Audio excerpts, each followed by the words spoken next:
We are live, ladies and gentlemen, boys and girls. We invite you on a quest that has twists and twirls. You may cry of pain. You could cry of joy. You could go insane and like touching a little boy. All right. Break the ice. Ladies and gentlemen, welcome to the inaugural. Yeah. This is starting off Grand great. opening. The inaugural of the Dos Leos podcast, featuring myself, Evan Lopez, and my co-host, Matt Alaya, with the product placement already. Matt, why don't you tell the people what you got there?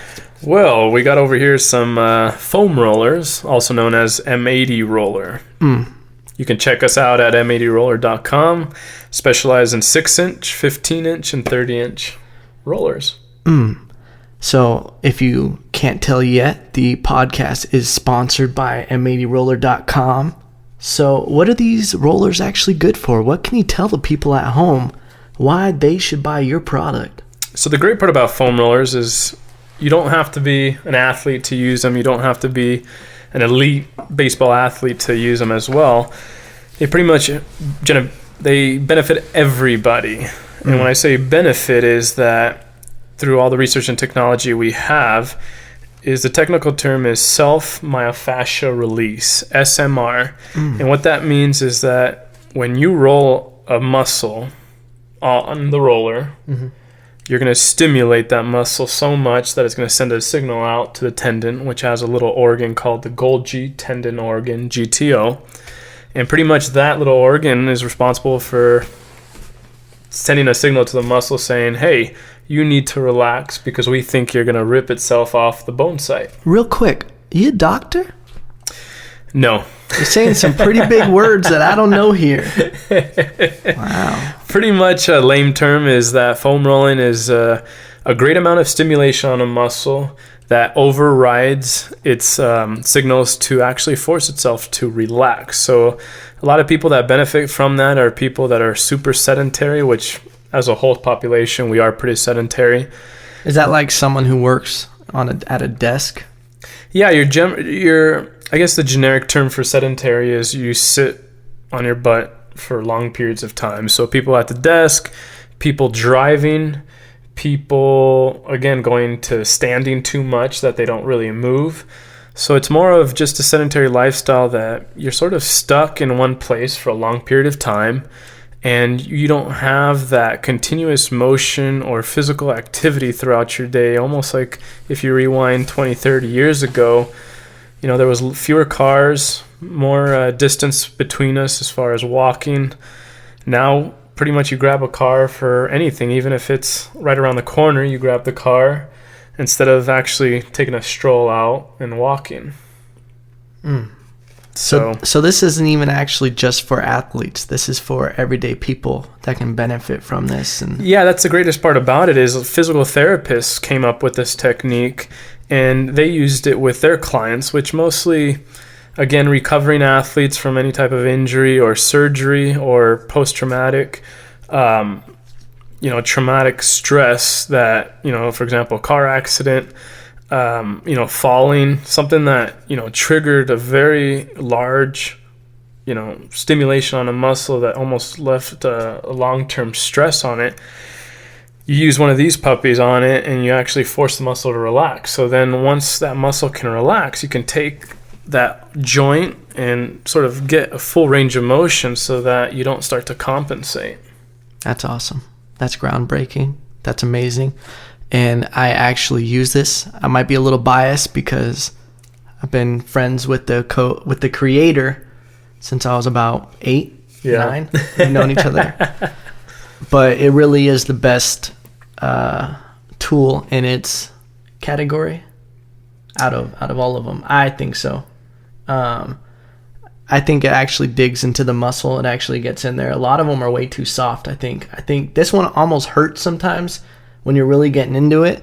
But compared to just the generic stuff that the gym has, it's on a different level. Yeah, the reason why I created it is because there was something else, there's something missing out there. And the problem is, like you said, is that everything else is too soft. just like a workout, you want to keep challenging yourself. So Sometimes obviously you just need it hard in life. you need it hard, penetrating, and deep. But definitely anyone can benefit from it. The great part about it, it's almost like a deep tissue massage. So if you've ever had a massage, you know that sort of deep stimulation that hurts, but at the same time feels so good. It's a love-hate relationship. There's no happy ending with this one, though, ladies and gentlemen. You have to... Yeah. I guess you could be creative. Yeah? I think so. Also, the podcast is brought to you by evanlopez.com.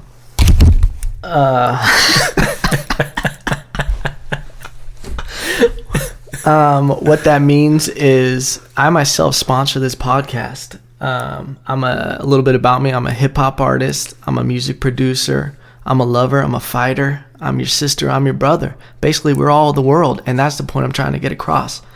And in the meantime, if you need some video production, some music production, just shoot me a line. We can work on shooting a video for you. You do everything, though. I mean, you do the full-blown production. I literally do everything. If you ever hear music by me, you can be sure 100% that I made that beat. Well, at least everything I'm putting out now. I made that beat. Every single song you've ever heard me on, I've recorded it. I've pressed record. I mix it. I master it. I edit all my videos. And also, I think in this day and age with technology, it's important for people to be able to have those tools and to really, I think, give music back to the music artists. Because I feel like with the music industry now, there's just so much control. And, you know, back in the day, the way the music business was set up is you would be able to give deals to all those one-hit wonders. Not the one-hit wonders, but anybody who had some kind of talent. They would invest $100,000. They would pick 20 artists, invest $100,000 in each one. You know, they go find them in saloons, bars, whoever, you know. Yeah. You hear about someone's neighbor who can sing. They're like, all right, we'll sign her, you know, the Motown days. We'll sign her, give her a record deal. We'll put $100,000 into making her an album, making him an album, marketing, everything. So they put all this money into him, 20 different artists. 3 of them make it, you know, 3 of them are successful and make the company $5-10 million, and then you just throw away the other artists. So that's what happened. That's how the industry used to make money, and why so many people used to have record deals was because the whole formula was just picking 20 artists, put a certain amount of money in them, only 3 make it out, but hey, the company still made $10 million at the end of the year. So it's worth losing that much money because you know you're going to make it with those 3. But internet downloading, you know, Napster came along, changed the whole game. They took music away from the industry in the sense of the record labels. I think it's some crazy. iTunes makes $200 million or $300 million a year. They lose something like almost $1 billion every year from record sales because people pirate music. So now what I'm getting at, it's important for someone to be an independent artist because now the ways that artists make money are through touring, are through, you know, being independent and owning their own stuff, not having to give everything back to the record label. Because now, if you don't have the tools for yourself, you're going to be making your record label all the money and you're going to get pennies on the $100. Like, it's not even the point where you're getting 10%, you know? Yeah. A lot of artists end up owing their record label money, even though they think they're making money. You know, a lot of times they'll give you money to make your album. They'll pay the gas for your tour bus. They'll book the shows, but you don't realize there's all these fees coming up and all these things accumulating. So you made $3 million on your album sales and on touring, but you owe your record label $4 million because of, you know, all the cost for promoting you and all their percentages. You end up getting 6% of the total profit, but then you owe them so much more. So what I'm getting at is, if any independent artists want to record live like how we're doing now, it won't be in this setting. If they want instrumentals, if they want mixing, if they want mastering, if they want a video shot for them, I charge just a fee to do it for them. And depending on the instrumental, if we work on a song, we collaborate, like I'm completely fair. I like to let people have their royalties. If they put in the work and they wrote the stuff and they are passionate about it and they put in the work, then they should own that song, you know? I don't like the idea of, yeah, you can use this beat, but I own this and I get the royalties, you know? Like, I want to try to promote music artists that want to do the work and they want to own it, you know? They want to be independent. So, evanlopez.com. That was such a long-winded intro, but... No, you actually taught me a lot about music. Yeah, I think that's one thing that people just don't know is how much of the music industry doesn't belong to musicians. Like, for example, you hear about so much, like artists like Drake. He's probably the most platinum, one of the top platinum selling artists right now. He's making maybe on a good side 40 cents, 50 cents on an album sell. Really? But then there's artists like, yeah, he's in disputes with his record label about how much money, you know, because it's a business. People aren't signing you for your talent. They're not signing you. I always say that with any kind of business thing. People never want to help you. It's very rare. You know, it's rare when people really want to give you that boost and that help and sign you or have you come to their company because they're trying to give you, you know, a lucky break. People are looking at you as a dollar sign. You know, they're looking at you, oh, you're a tool that I use in my business blueprint to make money. Just like gyms that, you know, if you guys don't know, Matt's pretty much an independent trainer, fitness trainer, right? Correct. You have it set up. What do? You have it set up where you go to a gym and you... Yeah, so I have a dedicated gym that pretty much opened their doors to independent trainers like myself. So we just pretty much pay a flat rent fee, and we bring our clients there. And the great part about it is everyone wins in the sense that, you know, the gym owner gets rent. At the same time, I get a gym with all the equipment with no overhead. And then the client gets an atmosphere that has a lot of potential for, you know, good quality training in the sense that has the weights, has cardio machines, has free weights, has dumbbells, it has pretty much everything that you can think of instead of just having my own little warehouse. Yeah. And it's probably going to take me 10 years to build it to a good size workout place that has a little bit of everything as far as equipment. And I think a situation like that, that's an example of a rare situation where a gym wasn't selfish and didn't say, no, you can only employ with us, because they're probably not making that much money by doing that with you. Like, yeah, they're making money, but in the big picture, everybody's winning from that. They're kind of like accommodating it and letting you do your thing. And the difference would be like 24-hour fitness. I always shit on 24-hour fitness, even though I love them. There's great trainers there, and there's some bad trainers. That's another topic I think we should get into, about the trainers that are do as I say and not as I do. Correct. You know, the trainers that just have like a beer belly and they're like, they used to be a solid athlete, but now they're just telling you to run faster and to cut out ice cream. I'm like, you motherfucking cut out ice cream if you want to tell me to do that shit, you know? Yeah, I feel you. But it's the trainers at 24-Hour Fitness, they're not making nearly as much as you're making. I found out one of them was making like $10 to $15 an hour off training that the person is paying. They pretty much charge, what, $55, $60 an hour. And the trainer will probably get $10 to $12 depending on how many certifications they have. And that's the example I'm talking about. It's just a blueprint of business and how the world works. And especially in corporate America, you're just a freaking number. They don't look at you as a person. They don't care about your dreams, your aspirations, whatever you want to do. They just look at you, okay, what can I get from this person? And aside from the music industry and, you know, or the fight industry, the fight game's the dirtiest game there is because the brutality of it, you know. People are capitalizing on your dreams, you being naive to what goes on, you know, Don King, Mike Tyson. But the music industry, I think next to that is the second dirtiest game there is because they play on your dreams. They play on, you know, that big... There's always, it's so cliche now, like, I'm going to make you a star, kid. You know, you always hear about that in movies. And, you know, this big guy with a cigar walking around like, stick with me, kid. We're going to the top.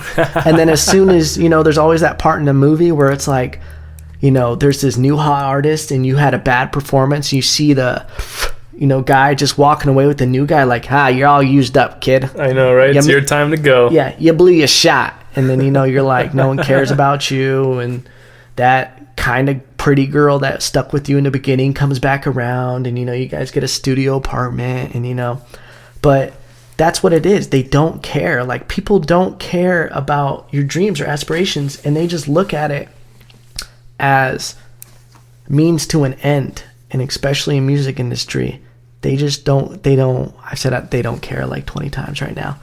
But I think that there's a message right now is that there's a separation. Yeah. And it's, I feel like there's a good thing happening, because I think in general with the internet, people are getting information so like fast and so straight from the source. Because if you think about it, back in the day, when I'm saying like the 70s, 80s, even early 90s, I think the internet came out, I think it was 1991, it started being used by the public. Not even until I think early 2000 were we starting to see the real power of the internet, because the only way that you got news and you got stuff was what, the government allowed news channels to put out, what the paper, there was so much cover-ups and so much things you didn't see. All the information you get now are straight from the source. There's things like Twitter, there's things like Facebook, there's Yahoo, there's Messenger, there's YouTube. YouTube's a huge one. You always see people put up rants and all these crazy things. You hear about stories that, celebrities went through, different stars. You hear about, Michael Jackson, the crazy hidden stuff. But there's a good side to that, because people are seeing through the bullshit. They're figuring out, there's a music artist in freaking Idaho right now, Alabama, Wisconsin, that are listening to these stories, these horror stories that, people who have been through the music industry that are seeing, and they're able to correct things. They know, people are kind of wary now to sign with big labels, because they know how much of it's a trap. Everything I've learned is from just reading books and the internet, when it comes to music industry, because it's facts. It can't be controlled anymore. There's so much stuff that people don't want you to see. And I think, people in general are always trying to stay one step ahead. But I feel like with technology and the internet, it's you're not able to do that anymore. People are kind of getting a more raw message from the internet and from, direct communication. So going back to that, when an artist like Drake, who signed to a big label and went that route, is making 40 cents on a dollar, there's artists like Mac Miller and Macklemore who are independent artists that got that, mainstream platform, that reached that success on their own. They're making like $7 on an album. So they may not be selling as many albums, but they're making so much more.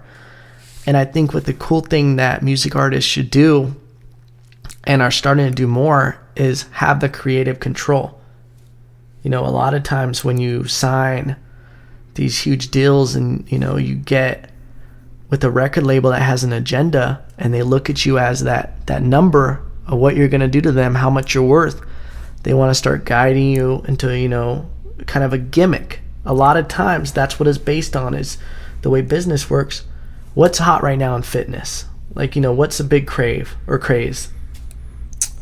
I think there's a little bit of everything. I feel like right now, group classes, as far as your generic aerobic classes, they're starting to become a lot more popular, in the sense of you have bar classes, which BARRE, which is more of the root of it is ballet, but fused with a lot of other exercises. That's a huge craze right now with the women. Then you can take it to the other side, which again, Zumba's been around for several years, and that has a strong cult following. And, for example, on Shark Tank, Surf Set, those kids that came up with that. Oh, that's crazy. That surfboard on almost like I don't know if you're familiar with the Bosu ball, the half dome ball that has a plastic on it, or the hard plastic, and then the other side soft. Yeah. It's almost that same concept, that now you can surf, you can do things, and at the same time work out. So I think that every year new things come up. Obviously some stuff stick, some stuff drop off. But yeah, there's a lot of trends right now. And that's the same exact blueprint. That's why I think it's crazy that, everything's interchangeable. There's just a blueprint of what works and what people are doing when it comes to business. Just like there's trends. So what gyms do is, oh, this is hot right now. Put these classes. We have these classes right now.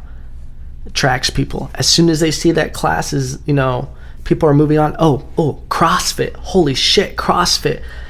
Look, we get a CrossFit trainer in here. Now this class is gone because it's not hot anymore. Now it's CrossFit.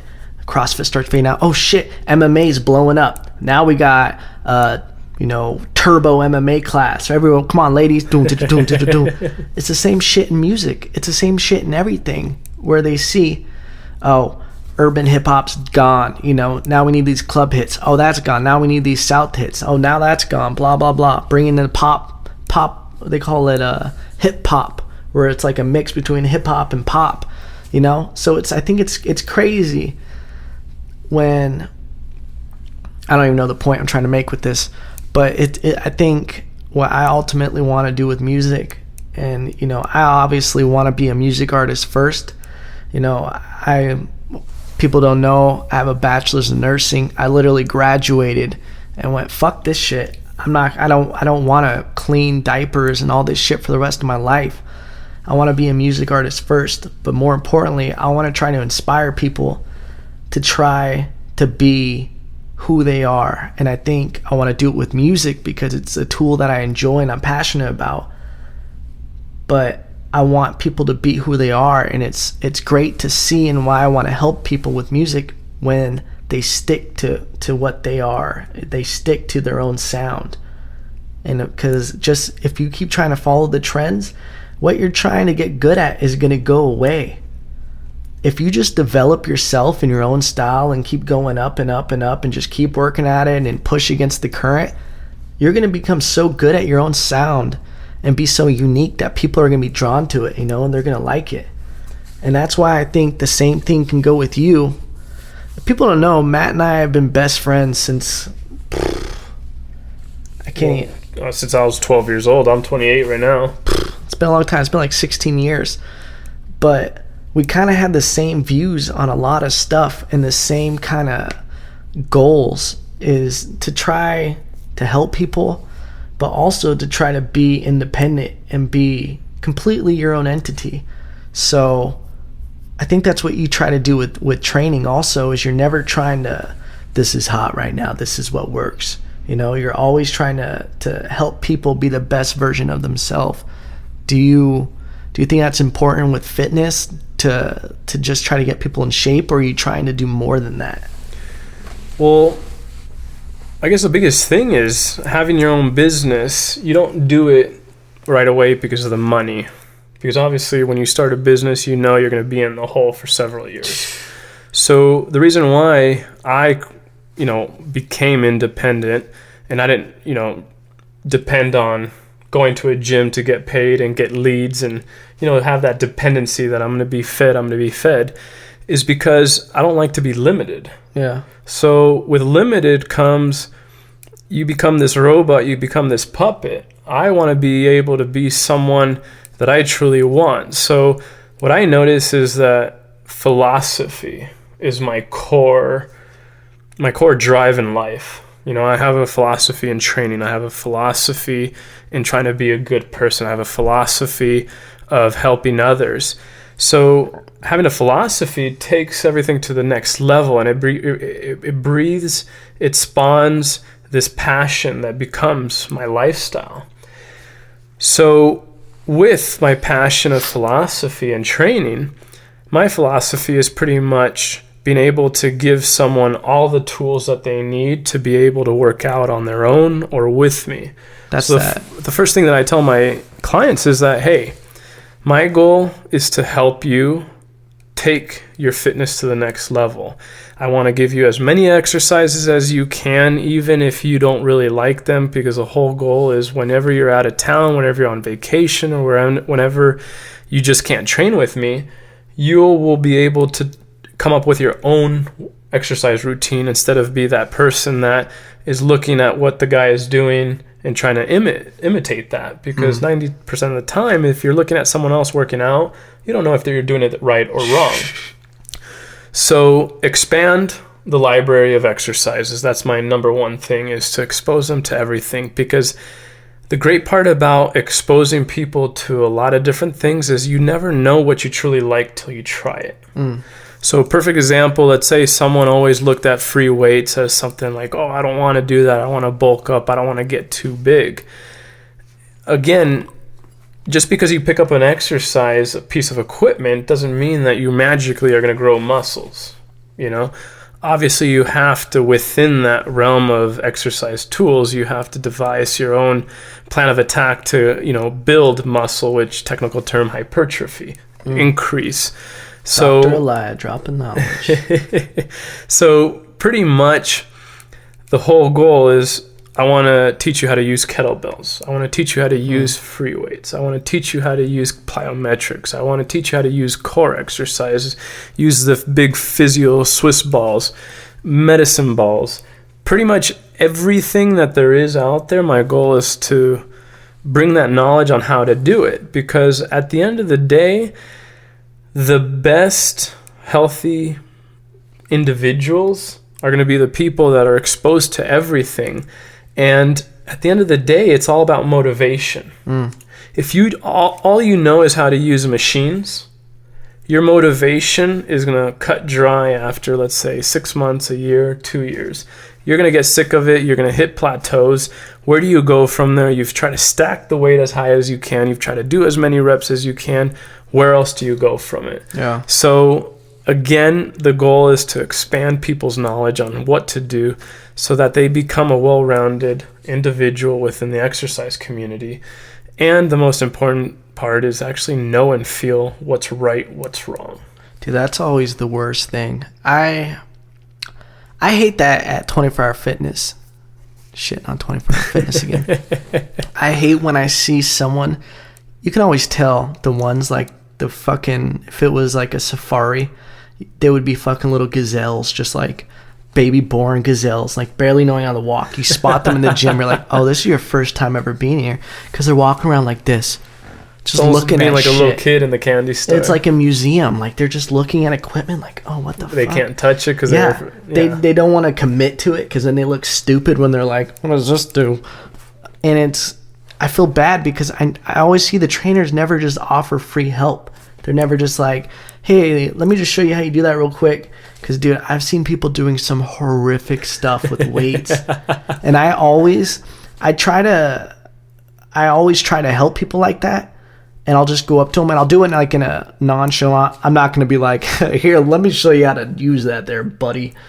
It's always just like, hey, let me show you what I do with that. You know, just, I guess I kind of just said the same thing. But yeah, it's almost like a friendly... Yeah, but you don't want to be a douchebag or make them feel stupid. Like, you want to just make them feel like, oh, here, check this out. Like, you know, oh, cool, this guy's showing me a cool way to do this. And do you do that? Do you ever, when you see a client who's just, or not even a client, just someone just a member, like, do you ever just go up to them and you're just like, oh, yeah, let me show you something that works? You know, you're kind of doing this a little. That's a good topic, because I feel like... you don't you? Sometimes, you're like, sign the check, baby. I know, right? No, sometimes when you see people, you can get a feel for if they want help or if they don't. Yeah. You know what I mean? So the people that look like they're just really focused on what they're doing and clearly they don't want to talk to anyone else, you give them space, and you sometimes... What you try to do is, as they exit the gym or enter the gym, you go, hey, how are you? How's it going? Blah, blah. And, you know, you open up the door. If you ever need any help, don't hesitate to ask. I'm over here. If you don't see me over here, I'm probably out on the floor working. Do you ever get people who are like, do I look like I need fucking help? Do you ever get people who just like... Luckily, I haven't. Really? Not even once? No, because I feel like it's just the way that you approach it. Obviously... If you're a douchebag, you're a douchebag. Yeah. But again, if someone's, if someone looks like a douchebag, I'm not going to approach them. All I'm going to do is acknowledge, hey, how are you? Good morning, good evening, good afternoon, whatever the case is. But as far as help, I mean, that's completely up to them. That's why sometimes, again, open the door. Hey, if you ever need anything, I'm over here. Have you gotten pretty good at being able, because you're probably at the gym a lot more than a regular person. I feel like I'm a brown belt and being able to pick out douchebags. Can you kind of tell someone immediately from the way they're dressed what kind of person they are? Yeah. Can you check based off of, because I feel like I wear cheap Ross tank tops all the time to the gym. Like, I don't know. I see some people in like $40 shirts, like workout shirts. I'm like, man, I can't do that. Like, I'm just going to go get a tank top from Ross.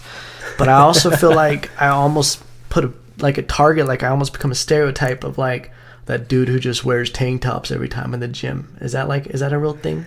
You know, the funny thing is I fall in the same category. I mean, really? I remember doing it like the pros over here. We had a swim meet, I don't know how long ago, but we traveled somewhere for it. And I remember your mom bought us all these tank tops from the 99-cent store. And I distinctly remember they were the Fruit of the Loom. Fruit of the Looms, yeah. They were blue, weren't they? Super soft. They were like angel feathers. I still wear that tank top. It's starting to have, it's starting to get holes around the collar. But I still have it. Wow. That sounds and like I a still sponsor. use it to this day. That sounds like a sponsor for the podcast. We should try to Fruit of the Loom? Fruit of the Loom, hit us up. I know you're pretty big time, but hey, I know I just had this huge speech about being independent and everything, but fuck it, we're selling out. We're going mainstream. Major. Yeah. We're going to have Apple logos and everything. We're not going to be able to talk about certain things. But wow. Dude, yeah, I had no idea you still had that. I'm a big fan of tank tops because when I work out, I like to move. Who doesn't? And I feel like, sleeves get in the way. Yeah. If I could work out shirtless, I would, but obviously I got to be a little conservative. Yeah, isn't that weird? Like, why is there no shirt policy in the gym? Like, why is there a shirt policy? What do you think? I think it's to control people. I don't think too much about health, even though that, yes, it makes sense that you can't have your sweaty skin. Yeah, that's the thing, is I think that there's so much energy, so much emotion that goes into it, and your endorphins are at an all-time high. That's why a lot of people cheat at the gym. That's why a lot of people seek women or men at the gym, is there's just that vibe there that I think that, perfect example, if you go to a 24-hour fitness, you can tell the people that go there just for attention. Yeah. Because it literally looks like they just got off the dance floor and they have all their makeup on, and then they just threw some tight clothes on. Dude, there was a girl literally a couple days. No, it might have even been yesterday. I was on the stairs. She was on the elliptical in front of me. She literally looked like she was a go-go dancer. Like she had a bra underneath, but it was completely slit on the side, and at the very bottom was connected, but it had cuts through the entire thing. And she had these like the kind of booty shorts that go under your booty shorts. Really? Like it's the kind of thing a girl wears just to cover, like if she's wearing a skirt, it's just something that covers super everything. Revealing. Yeah, man. And it was crazy. And I feel like, I think there's a whole fucking thing about the gym that people don't talk about, but everybody knows, Like there's the girls that just wear, like I've seen girls, and I'm sure you have too. I'm sure every fucking person who's gone to the gym has seen that wears full makeup and just fake tits out to here, and they're just like strutting around like They'll be on the Stairmaster, swinging their legs on each step, just basically, I feel like it's almost dramatization, just trying to bring attention to you. They're trying to like whiff the pheromones like in your direction, like like it's I think some of the stuff, like the people who get so much into that at the gym, it's just a fucking bird call away from being a mating dance. I was about to say, it reminds me of the primal instinct in animals. So if you see a girl working out and she sticks her rear out, as far as having that, lower back is arched and her chest is out, puffing out her chest. You're supposed to go behind her and just... Exactly. It's almost like she's walking around waiting for that person to come up to her. And the way she walks, how she, swings the hips side to side. And then it's funny when you start watching some of the men, no matter what the guys are doing, they start to pump even harder. And let's say they have 5 more reps and they're burning. All of a sudden, they get this rush of endorphins, and they're boom, boom, boom, boom. And I kid you not, even if you're not attracted to that person walking around, it's ingrained in you to start immediately competing. just go boom, boom, boom, just to show your masculinity. Yeah, it's weird. It's so stupid if you think about it from like outside the bubble, but if you're in that environment, you just fall in line. Because I'll talk shit about it right now, but I start hooting and hollering. I'll start doing push-ups and shit, and it's not even, like you said, she's not even attracted. You're not attracted to her, but it's some leftover monkey shit, that's still definitely leftover. Because like you said, I mean, I like how we're trying to act like we're not that guy. Yeah, I know, right? We're not even attracted. We're not that guy doing it, but we can't fight the monkey in us. I feel like if it's part of that, we can't show weakness. Yeah. So if we fail in front of a girl, it's almost like, what are we doing? So we get that burst of adrenaline that pumps us through the last 2 reps, which if she wasn't there, we probably would have quit 2 reps before. Guilty. So yeah, it's pretty nuts when you start to visualize that. And then the greatest part about this is the vanity mirror. Oh, dude. So clearly the reason behind mirrors at the gym is to work on your posture, work on your mechanics, work on everything. It's almost that second pair of eyes, like I tell my clients, is the mirror is your friend, because it's the second pair of eyes to let you know, are you doing something right or are you doing something wrong? So if you want to know if you're doing a good squat, you stand sideways to the mirror and you do a squat. You look over very quick just to make sure all your position is correct. But then you take a life on its own, and people actually fall in love with themselves in the mirror. I'm having a weird realization right now, because I work out in front of the mirror so much. Most of my workout is in front of the mirror. And granted, like I like it because I do kettlebells a lot and I do a lot of swings. I like to make sure and like everything. But I feel like I've gotten territorial of the mirror, like in front of me. Like I get so upset if someone stands directly in front of me in the mirror and they're doing their shit, and I'm like, where the fuck did I go? I gotta work out for this guy. You know what we call that? Douchebag. Mirror space. So there's a funny little joke behind that. Is I'm training one of my clients, and there's a fellow trainer beside me training one of their clients, and it got to that point that it got so close with mirror space that it was really funny seeing the interactions, because they would both look at each other and they were both almost like puff out their chest, almost territorial. And one of the trainers goes, like breaking the ice as far as, don't get in my client's mirror space. He gets a little mad. And then we start cracking up and we go a little deep into it going, it is true.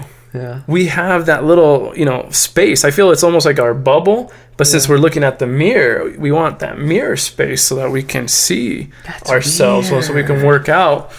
And it's funny whenever I'm working out and someone parks themselves right in front of me and looks at the mirror and there's no one next to them on either side. It's like, did you just do that because you want to prove something, or did you do that because you're in your own little world and you forgot that I'm over here working out behind you? You know what's weird? I think sometimes I have mental powers, like Professor X from X-Men, because there's times where people will stand in front of me and I'll just stare at the back of their head, like so angrily, and I'm literally trying to shoot things out of my eyes, like and then all of a sudden, like it's like they felt something, and then they're like, oh, they look behind, they're like, oh, sorry, and I'm like, oh, you're fine. Good, you're good. I act like it was no big deal, and then inside I'm like, okay, you didn't have to kill him, you're fine, you can continue to work out. But it's weird, like, why do you think it has become like a crutch in my life? Do you think I feel like I'm on a therapy chair right now talking about this. Just relax. But do you think is it really a vain thing? Because one goal I do have is I don't want to be that guy. There's a walk from like the water fountain back to my spot.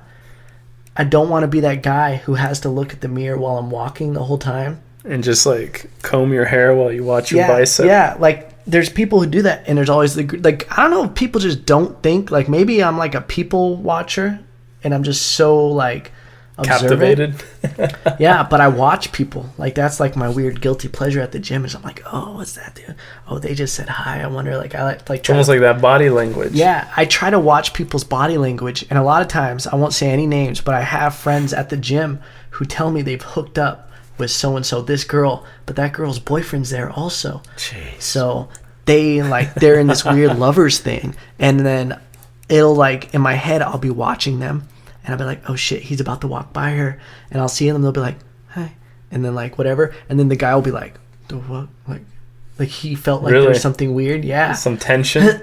Yeah, but aside from that, I feel like people don't realize that people see the mannerisms they do in the mirror. Like, girls, you'll see a girl check out their butt, and you'll always see the guys walk. They do like this thing, like really like concerned, like. And the number one thing, no, there's a couple number one things I don't like. When people lift up their shirt in the mirror to wipe their face. And then they squeeze their abs. No, and then they have a towel on their shoulder. I've seen that so many times. People lift it up and they're like fucking putting it around their head, scrubbing their neck, and they have a towel right here. And the ultimate number one thing I don't like about the gym is when couples hold hands in the gym. I cannot. That's probably the most animalistic thing that we do in the gym. Have you seen it when a guy holds a girl's hand to like exert his dominance? Like, he's like peeing on her, like letting everybody know. And I've seen it where a girl's on the machine, and I've even caught it where I'm working out and I see a girl look at me, like kind of a little bit of the eye, like, but she's with her boyfriend, and I'm like, it is awkward. And then he'll kiss her. Like, I've literally seen it where he'll be like, he'll see like something weird happen. Boom, I'm yours. Just fucking boom, just fucking headbutts her with a kiss. And I've seen her go like this. I saw this one time. No joke, not making this up. She like is looking at me. She like smiles, like kind of holds weird eye contact. And I'm like, what the fuck, bitch? You're with your guy right now. He catches wind of it, and he's just like, he just goes, doesn't know what to do. Boom, kisses her. And then she just goes, and just rolls her eyes like, this motherfucker doesn't let me have any I've seen fun. that, and it makes me cringe inside when you see a girl not show the affection back to the guy. Yeah. I feel really bad because they're almost like in a relationship that she's almost tired of it, but she's still in it, but she doesn't want to be in it. And then the guy is doing everything he can to really show dominance, to show her that I do love you, I still want to be with you. And it's almost that you get into that desperation mode that you start doing shit that might not make sense. Yeah, as the guy? As the guy, because like you said, you start to freak out, and then the first thing that goes to your head is, boom, go in for the kiss. Yeah, I've done that. I'll admit it. Really? Yeah. As long as you and your girl, one person's doing the leg extension and the other person's doing leg curls holding the hand, please don't do that. Oh, never. The one thing I have done, I was dating a girl, and we had broken up, but we were kind of still dating again. But then I had a feeling she was hooking up with this guy in the class, and I was just a desperate bitch. You know, you go through the phases with life where no one gets to being like a calm, cool, collected guy just from the start. You have to go through some shitty, jealous, insecure phases. Everybody goes through that. And if people say they don't, they're lying. Oh, they're fucking lying. So I thought this was going on, but her and I were going to hang out after class. And I went up to her in front of the guy. I said, so you're still coming over after class, right? Nice. Douchebag. And we were like, I guess we were trying to keep it like on the low that we were still hooking up or whatever. But I said it only because he was right there. And I just wanted to pee all over her. And I cringed. It goes back to territory. Yeah. Like I said it, I mean, you can dissect it, you can chop it up, whatever you want to do with it. But men have something about being dominant, having territory. Yeah. And dominance is just in it. So, for example, if there's a group of men, no matter how much they know each other at a friend level or they don't know each other, we show dominance, but we're not, for the most part, I don't want to say all of us, but for the most part, we're not going to sit there and start to pick a fight with you and go, I'm going to beat your ass. It's almost like I show my dominance, you show your dominance, and then we nod our head and go, okay, good. Like those fucking rams that just fucking ramming it at the end of it. They're eating grass next to each other like nothing ever happened. And that's one of the things that's so funny about men is compared to women is when women go, how do you get in a verbal argument with your friend?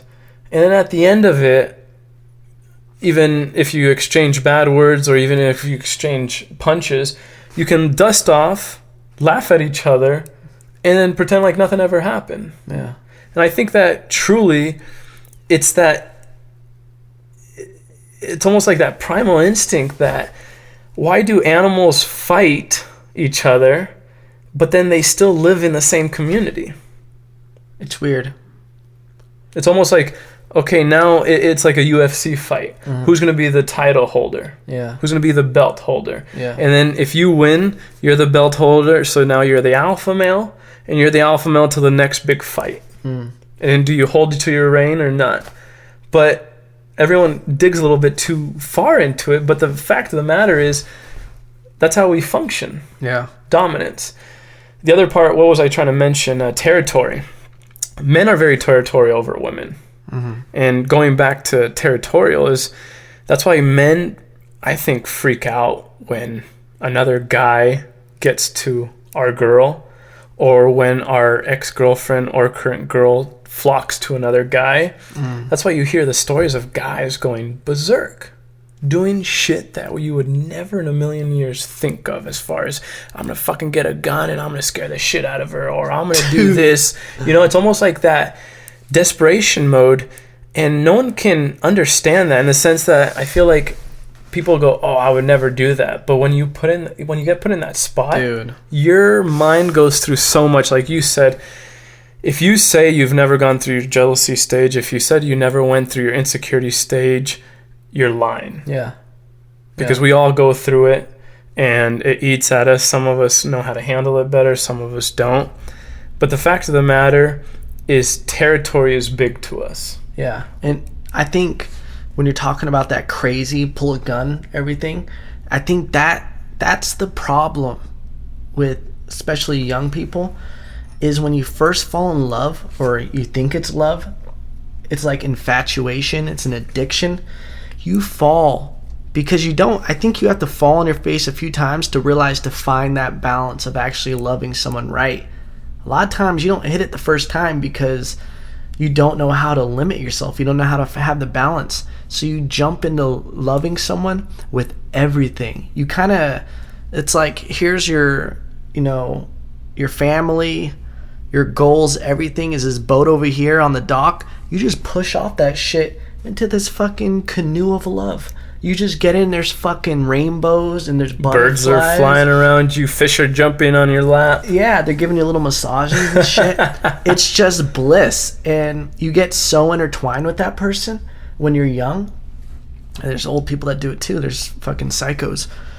You get so unbalanced that the thought of losing that becomes like fucking meth. It becomes a drug where you'll do anything to protect that, because that's your life source. You became so invested in that one thing. Almost dependent. Yeah, because you hear about, you look at it as a psycho thing to pull a gun on a girl and go crazy. But would you look at that as a psycho thing to pull a gun on someone trying to break in your house and hurt your children? You would look at that as, that's the same thing to do, because that's your life force. You're invested. That's your balance. That's everything to you. All it is what's healthy and what's not. They're both the same thought. Correct. To that person, the perspective of, this is real love. This is all of my investment is in this. Your entire life, it becomes so unhealthy that person becomes that source, And that, I think, is the balance that people have to find. Is that balance in that individual and the balance with life. I really think balance is key. That's why I think it's crazy when people say, I just want to be happy. You don't want to be fucking happy. No one wants to be happy. You think you want to be happy. And you take it a step further. Okay, what's happy to you? And everyone is usually saying, well, I want to be happy, like being successful or financially liberated or this or that. But again, balance. You can't just... So pretend you have all the world money in the world. Is that going to buy you happiness? No, I think you're going to get bored quick. I think people love the struggle. I think, just like you just said, having all the money in the world, have you ever played a video game and then put in a cheat for God mode or unlimited money mode? It gets boring quick, and you just kill your opponent, invincible code, whatever. You get bored quick. I used to do that shit on StarCraft, and I would just put in the code for all the riches. I forgot what it was, filthy riches, and then I would have all the money, and I would just destroy, and I'd get bored with it. I think that's the thing. I think when people think they want to be happy, the biggest thing that says no to that is, what do people like about movies? They never like to see a guy who's just walking around like, my life is great, blah, blah, blah. Twirling that little baton. Yeah, they never like to see movies like that. They want to see someone go through this crazy struggle. They want to see that guy fall on his face, and then they want to see him rise from the ashes, It's that underdog. Yeah. Meaning that you might not have the talent, you might not have that perfect time, spot, location, but hard work always prevails. And I think that that's one of the biggest things when it comes to being happy is it might take you 2 years, it might take you 5 years, it might take you 10 years. But as long as you have that in the back of your mind that your goal is to pursue balance so that you can find what truly happy means to you, you will find it. Yeah. But I think that you have to have that mentality that you want to work on yourself. Yeah. It's almost like that denial of, I don't need to do that, or maybe I could postpone it. I think the first step is acknowledging, yes, I have weaknesses. Just like drug addicts, they have to admit they have a problem. You got to admit to it. The second step is actually doing something with that. So find yourself a counselor, find yourself a friend, find yourself books, something that's proactive, something that you're going to actually put your time and money into. Mm-hmm. And then the third component is, not thinking that you're going to find this within a month, 2 months, 3 months. Yeah. You almost have to go into it going, I'm going to spend the rest of my life in the pursuit of happiness, because it's not going to take you that long. But I think that if you constantly have that in the back of your head going, I'm going to pursue happiness, you don't ever fall short. And I think that a lot of us, which is not a bad thing, but I think for some people that want something more is you don't want to settle. Yeah. And when I say settle is you want to keep pushing the boundaries, because the way I look at life is, for all we know, we have one chance to do this. So with that said is I'm going to give it 110%. So every time I wake up, in my bathroom mirror, I have a sign that says, no excuses. And I've had that sign, I want to say, actually swimming with AVA, Antelope Valley Aquatics, when we were younger. Shout out polar bears. Well, I remember, I think it was Matthew had us, write goals, this and that. And one of the things that he printed up were, no excuses. And I remember putting it up on my bathroom mirror. That's awesome. And I told myself, you know what? Every morning when I wake up at 4 a.m, getting ready to jump in a cold ass pool before high school, when every other kid out there is sleeping in, I go, I'm going to keep reminding myself that there's no excuses. Yeah. Yes, the person is sleeping in. Yes, he's going to have a fabulous breakfast. But guess what? I have to take some and give some. Yeah. So my take some and give some is, I want to swim for college. Therefore, I have to put the time into it.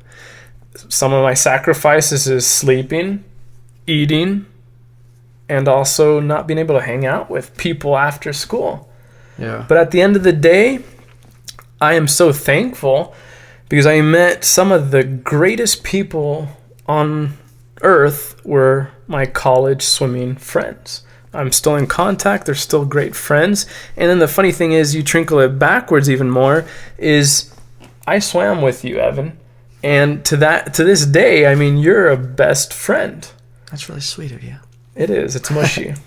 But the fact of the matter is, I feel like, what's the saying? The flock of the feather fly together? Birds of a feather flock together. There you go.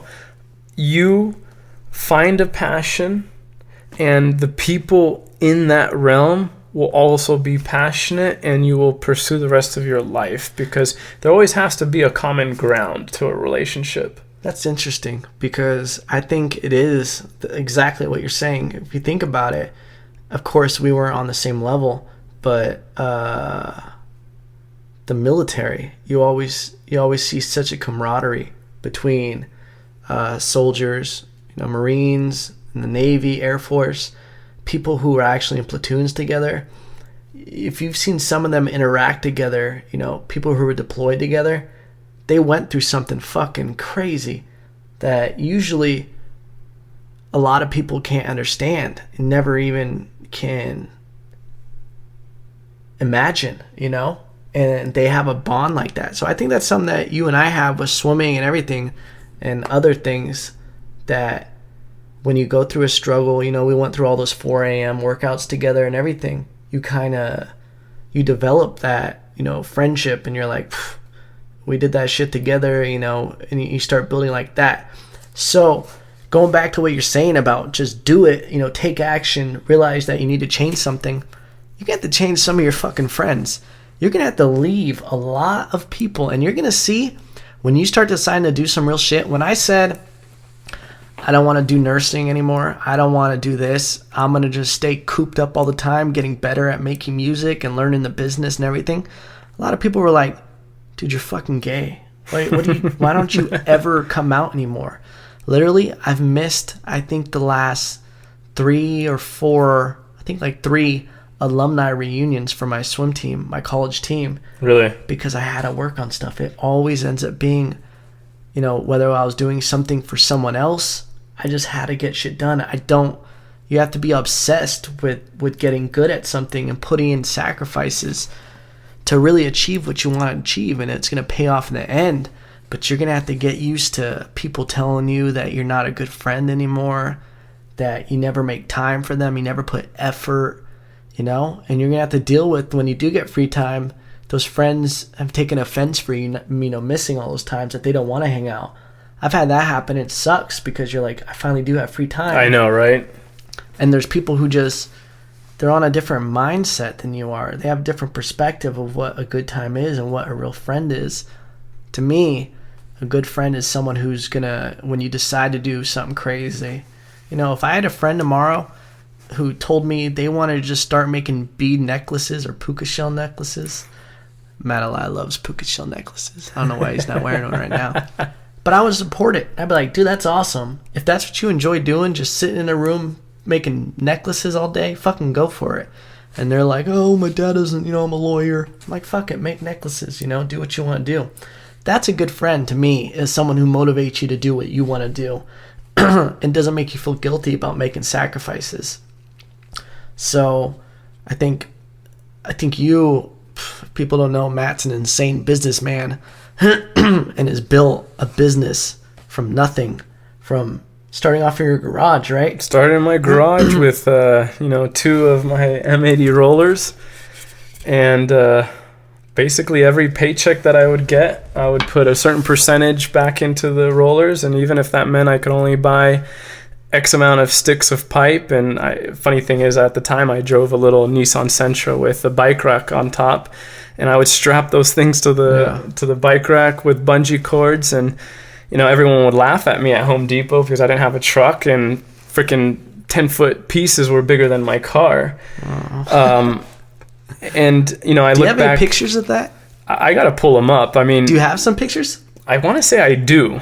We gotta get that picture. I always document everything, because I always feel like when you're gonna be successful at something, you want to document it all, because you want to show people that the growth, the humanism anyone can do it. Yeah, the realism. It's almost like what we were talking about earlier today, is there's always a common denominator to people that are successful. And again, what is successful? I think that successful is different to everybody, but I think the generalization of successful is someone that is able to do something that they're passionate about, and they struggle the first couple of years, if that's financially, emotionally, whatever it takes, and then they finally break that rubber band, also known as a plateau, and then they become very successful at what they do.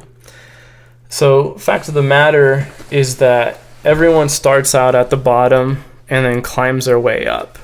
But I feel like there's two different types of people out there. Is the people that want everything given to them, meaning that they don't have the patience to put all that extra time. And then there's the person that goes, I know I have to put in 3 to 5 years before I see anything else. But guess what? I'm fine with it, because I know that in 3 to 5 years, I'm going to do something big. Well, that's what's crazy. And that's the beauty of it, I think, is a lot of times, with your business, I'm sure when you started off, you had a vision, a really distinct vision. Like, have you ever had someone describe, oh, we're going camping at this lake. You've never seen this lake before, or a cabin. Oh, we have a cabin at this lake. And you get there, and the cabin looks nothing like how you pictured it in your head. And the lake is just a lot different. It's a fucking puddle. And the cabin's a one-room thing. You're picturing this crazy thing. I think that's how it is a lot of times with your vision. When you're starting something out, people laugh at you and they make fun of you because they don't see the real vision. When you say, oh, I'm going to do this and this, doesn't make no sense. And you're like, motherfucker, I know what I'm doing with these roles. I know how good it's going to be in a couple of years. And I know the battery's dying on our camera right now, but that's how it is. I think you have to protect your vision and not let anybody talk you out of it, because everybody has an idea in their head, something they're passionate about that they can be successful for. No matter what you do or what you're passionate about, there's someone getting paid great money for it out there. So when I tell people, that's why sometimes I have a hard time telling people I'm a rapper. Like, I just hate the way that sounds. I'm a rapper. And then people, I always deal with that. Oh, I heard you graduated with your bachelor's in nursing, blah, blah, blah. So where are you working? I'm like, I do construction and do music and video production. I basically work construction to be able to fund my passion of doing music and video production.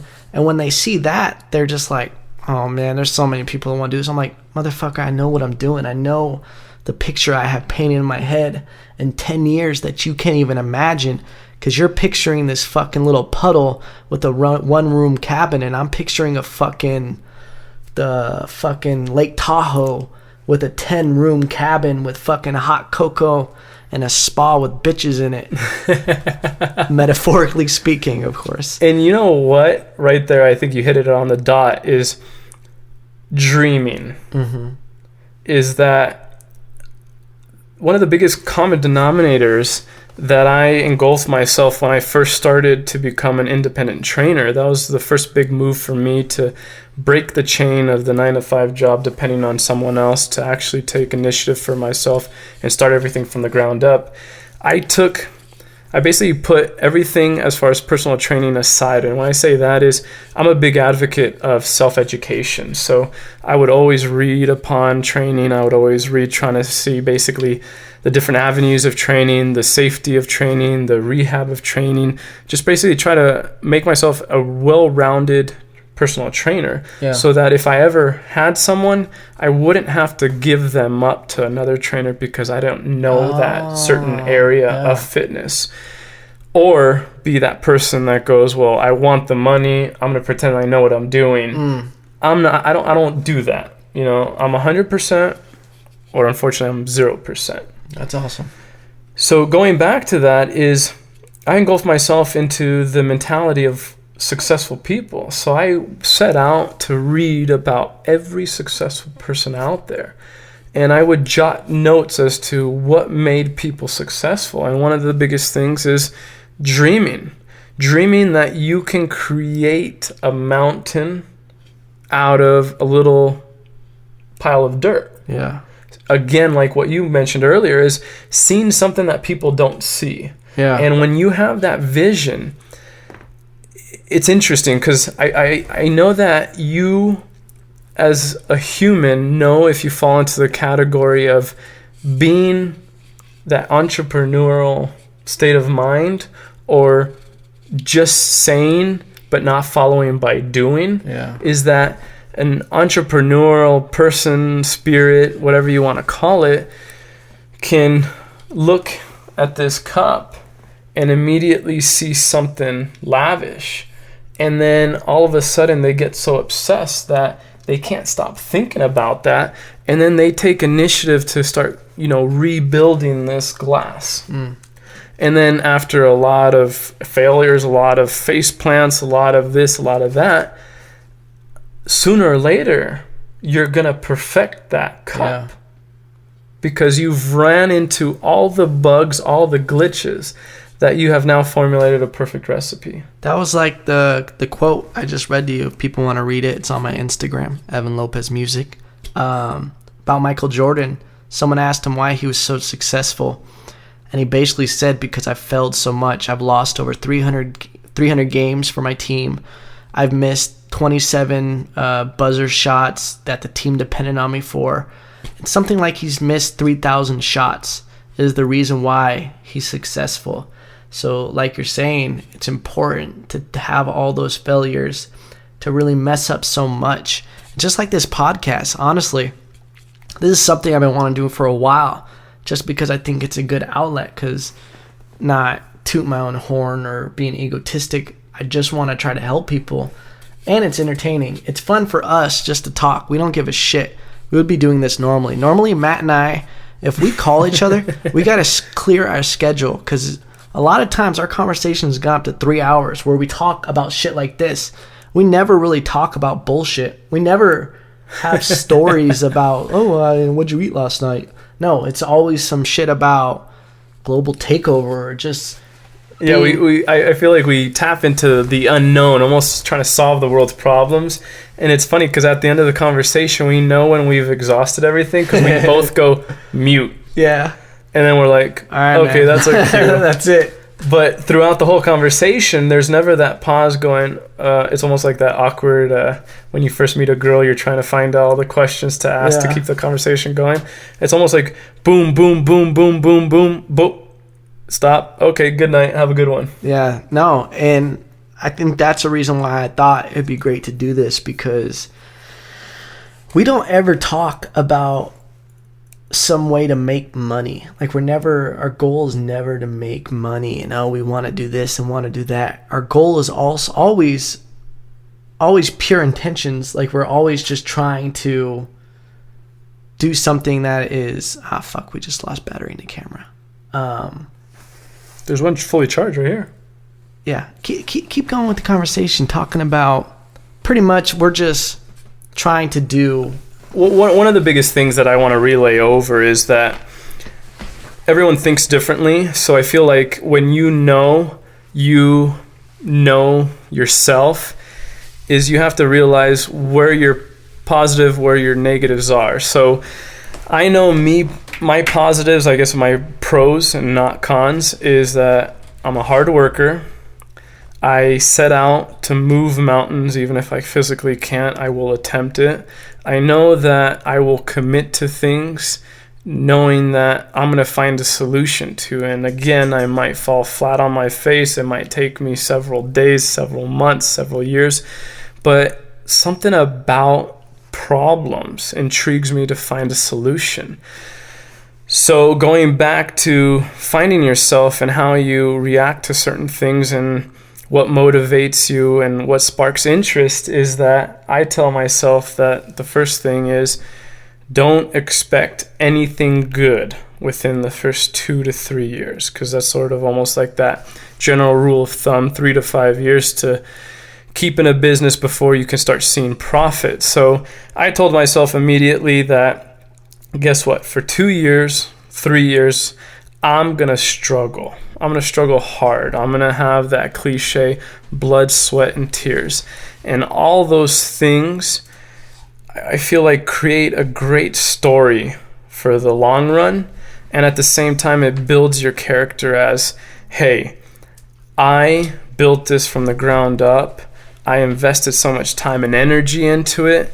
And you almost get that self-reward of being, successful.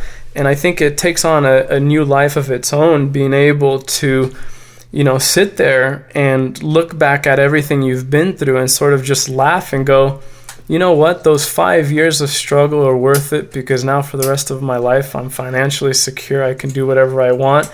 And my networks are gold, in the sense that I can pick up a phone and call a certain person that can make certain things happen that before, you would have to work up the corporate ladder and try to find so-and-so. And then in the middle of this communication, you get shut down because this person has other priorities and leaves it to the side. So the fact of the matter is, you have to tell yourself, I am going to struggle for the first couple years, if not 5 years. But it's interesting because then you take on a new life of its own. I told myself, well, what is failure?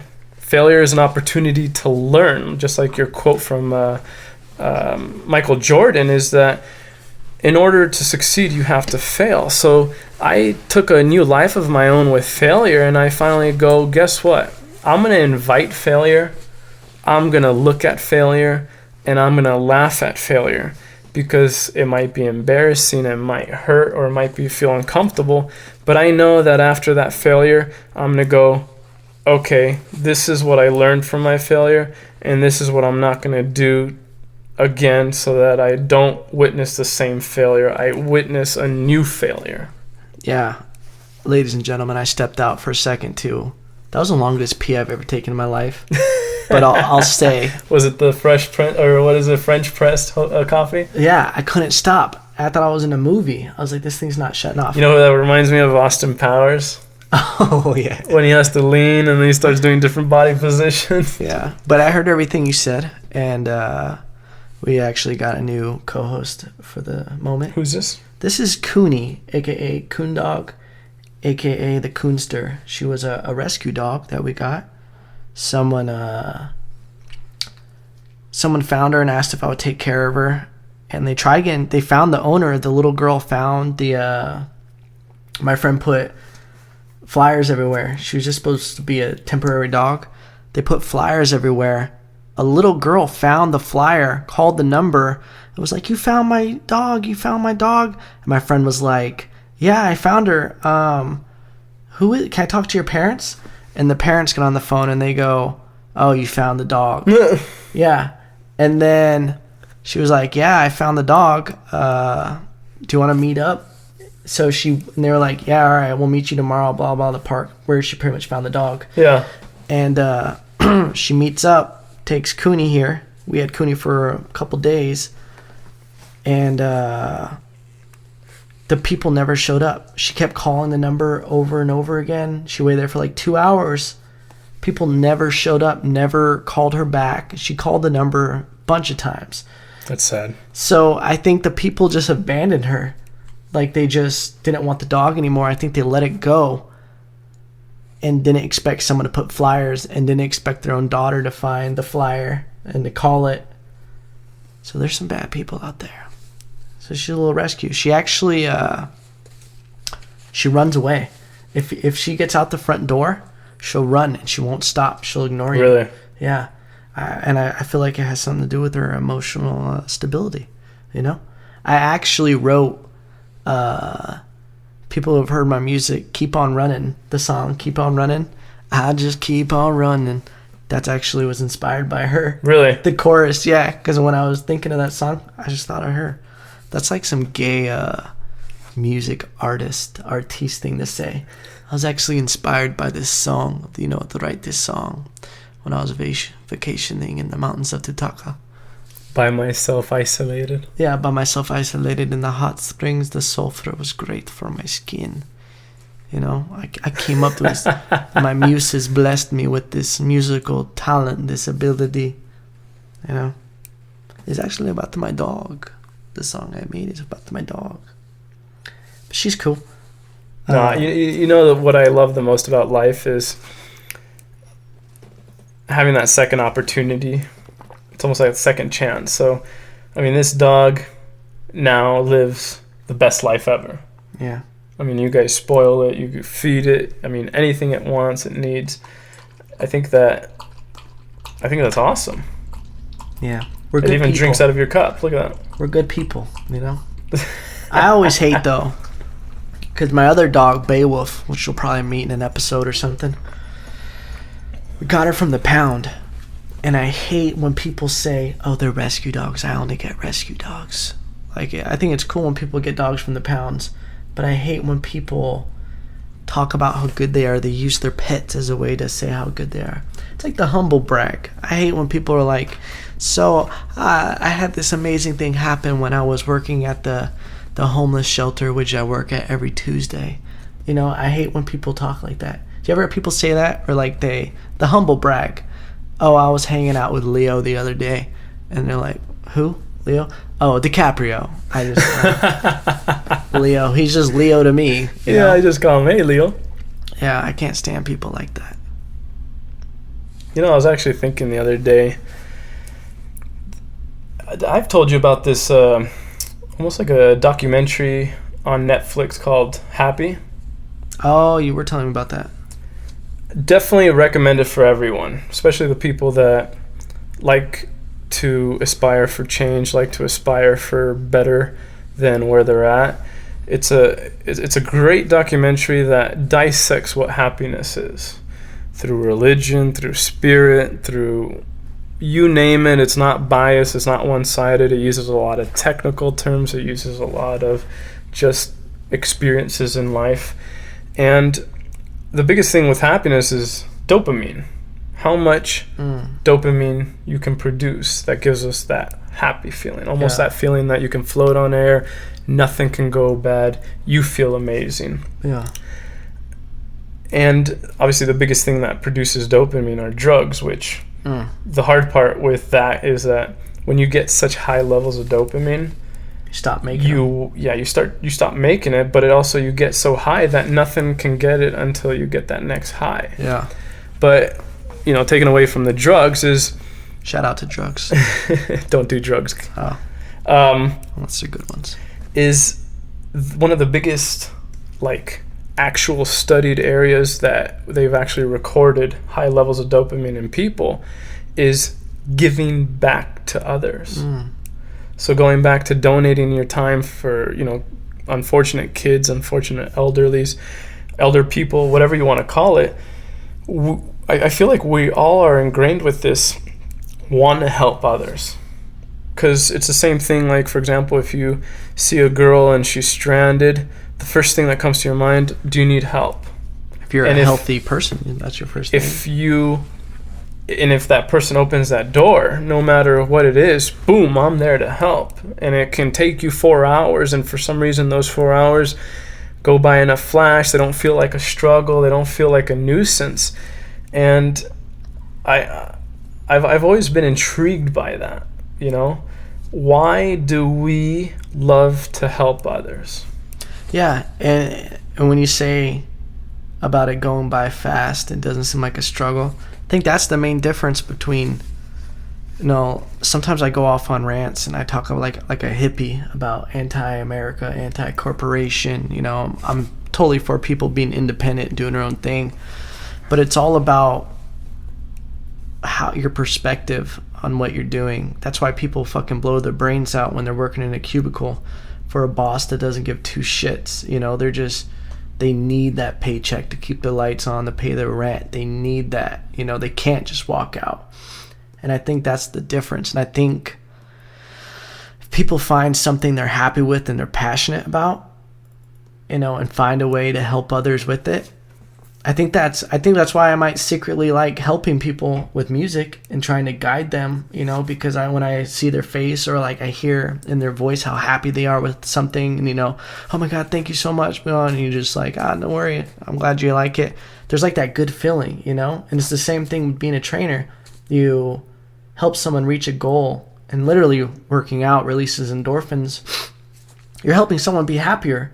And when you see that, you know, the gratitude and them thanking you and the legit happiness that they display when they reach their goals, I think for you that's so fulfilling that it's just like, like this is what it's about. Yeah, the biggest, well, it just happened actually a couple weeks ago, is anytime I get a new client or potential client, and I usually open the door for, a free session that, we're going to talk a little bit, try to dig upon what your goals are, because everyone at the first, at the first spot says, oh, I want weight loss, or I want this. It's too general. We got to dive a little bit deeper, because I want to know any history as far as injuries or anything that I need to be aware of that is a potential, hindrance later down the road when we start working out if we don't pay attention to it. Then, I put them through almost like a little fitness routine that gives me a lot of feedback to find out where the strengths are, where the weaknesses are. And throughout this, I've been known to literally have a 3-hour training session as a free one, because I always end up with someone that has some sort of problem, and I get this obsessive compulsive want to solve that problem, because I know that they've been struggling with that problem. That every time they hit that problem, they're almost to their goal, and then they smack back down. They get into that routine of they stop working out, they eat like shit. It's almost like they always set themselves up for failure. And the great part about me is I've studied so much, and I've learned so much from other people that I have the gist on how to help people get past some of their problems. And most of the time is not knowing how to do a proper exercise, and then also being able to be aware of where some of your tightness or some of your knots in your muscles are. Because a lot of people don't understand that a lot of chronic pain comes from an imbalance in muscle. It's almost like without muscle, our bones wouldn't be held upright. We would fall. So there's this inverse effect that bones help muscle and muscle helps bone. So if you have tightness in a certain muscle, it's going to prevent that joint from moving a full range of motion. So and if you can't move a full range of motion, now you start to tap into compensation. And then after a lot of compensation occurs, then you start to overwork certain muscles and leave out your secondary muscle groups that sort of help fulfill a movement. And then guess what? The last cycle is an injury. So as soon as you feel an injury, you're at the very end, meaning that you're at the end of the revolving door and you have to start from scratch. So if we can cut out that cycle, you're going to keep working out for that much longer.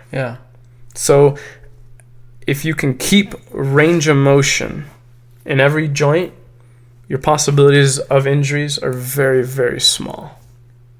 You're dropping knowledge on people.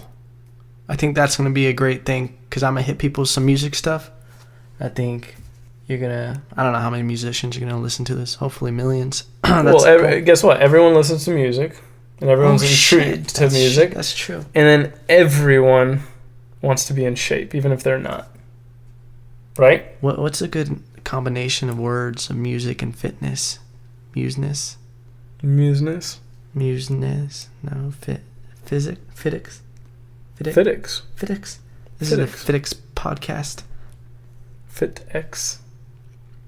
This was awesome. No, but really, I think that people are going to get a lot of knowledge about nutrition and working out. I think with these podcasts, we're looking at a goal of doing them first from 60 to 90 minutes. I know some of them go for a few hours, but we're going to start off with 60 to 90. There's just so much shit that we can't touch on in 60 to 90 minutes. So I think to the span of these podcasts, it's going to get more and more information, and it's going to get boring at times. And I think this was a good one to kind of maybe introduce ourselves a little bit. And, it's not always going to be like this. Sometimes we're going to talk about bitches. Sometimes we're going to talk about stitches, It just is what it is. By the way, I like your stitches. Thank you. I actually made this. Crochet? You talking about the shirt? Yeah. Yeah, it's crochet. No big deal. Nice. I actually make all my clothes. A lot of people don't know that about me. So you make all your beats, and you make all your movies, and you make your clothes. See this? Foil. So you know what? You're sustainable. I'm sustainable. I have a little well, a little water windmill out back. Turbine, so you can produce a little energy. Yeah, I'm off the grid completely here, man. I have my own cell service. You don't even have an address, do you? No. I left that a while ago. You're on Google Maps, that very blurry spot that they're not able. Blur. People lose service. I still send pigeons out, I like that. But I think we're gonna wrap this one up. Where if people are interested in training with you, getting an M80 roller, where can they get in touch with Matt Elia? Definitely hit us up, m80roller.com. M80 like the fireworks, so 80, don't spell it out like a word. Or trainingwithmatt.com. That's my personal training site. So either or, you can contact me via email through those as well. What about Twitter? Are you on Twitter? Yeah, for social media, definitely heavy with M80 Roller. Just type in M80 Roller, Twitter, Instagram, Facebook, and even Pinterest. I'm trying to convince Matt to do his own side piece of a podcast where he only strictly talks, not strictly, but it's health. Yeah, based off of health, nutrition, exercise.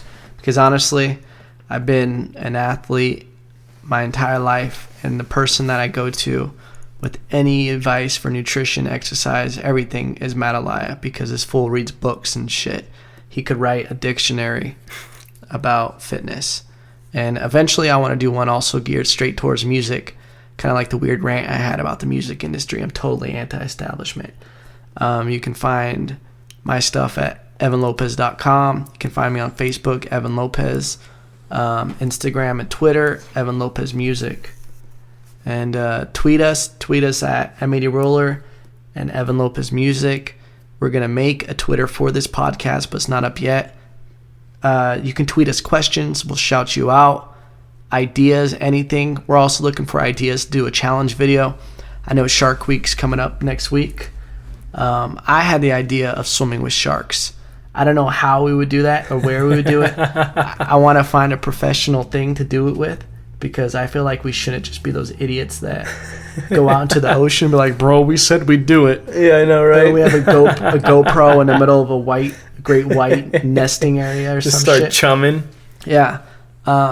So if anybody knows of a company that does that, I don't even know. What would you call that? Sharkfinders.com or some shit? I would type in like a shark cage, underwater shark viewing, swimming with the sharks. Yeah, I don't know. And what kind of sharks would we want to swim with? I don't know if I think we really just committed to it right now. Like we talked about it a little bit. I don't know. All I gotta say is it's part of the bucket list. Who doesn't want to swim with the sharks? I've swam with them when I was spearfishing. I think I showed you that clip. Oh yeah, that one video. Where I went upside down and the shark was behind me. I'd be scared shitless. You see my reaction. I got pretty panicky. Ooh. But I think that'd be sick if we did that, GoPro strapped to our head and just did the damn thing. The goal should be to feed a shark like that. Jeez. Hopefully. I don't know. I don't know about that. I mean, talk about adrenaline. Ooh. Dude, my dick would be rock hard. Just the whole time. A wetsuit couldn't even hold that shit back. Just make sure don't confuse the shark with... Dude, if a shark comes at me, they say you hit it in the nose, just get it real quick. Get it in the eye. Ladies and gentlemen, this has concluded the first... Oh yeah, we call this the Dos Leos podcast. Did we say that already? Dos Leos? Yeah, you said in the intro. Oh, okay. Dos Leos podcast. The idea behind that, I'll say this real quick. Matt and I had an idea of doing something like this back in the day when we were both just kids. We talked about getting like thrones and shit, and we were just going to talk about stupid shit and do funny things. And we were calling it Two Lion Production because at the time we thought we were two like alpha male lions and we were just so cool. See, that's a weird thing about life. You look back on some of the stupid ass shit you did, and you're like, oh my God, why did I do that? Like people who have the picture at the mall like this between those pillars. Well, no, what I love about it is in the background you have the Old English writing, or you have the smile now, yeah. cry later. Ladies and gentlemen, Dos Leos podcast. We're out this bitch. All right. Get off me, dog. You're not my dog. Yeah. Go run outside. Someone's dog just came onto the set.